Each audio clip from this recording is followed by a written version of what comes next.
विकतचे किती आंबे असले तरी घरच्या आंब्यांचा हा फरकच असतो आणि आजोळवरून दिलेल्या आंब्यांचाही फरक असतो. शिव गेल्या 8 दिवसापासून आंबे खातोय.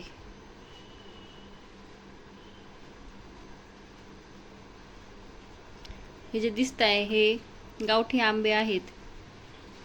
गावठी आंबे आता पूर्वीसारखे मिळत नाहीत कुठं.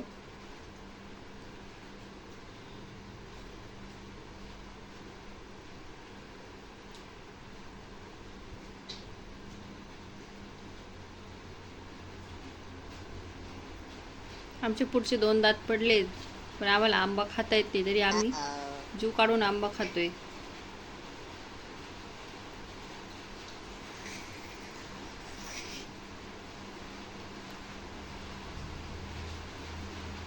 दुपारचे 3:15 वाजलेत.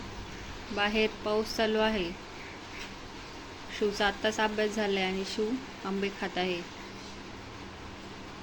तर तुमच्या घरी आजोळवरून आंबे येतात की नाही हे कमेंट बॉक्समध्ये नक्की सांगा.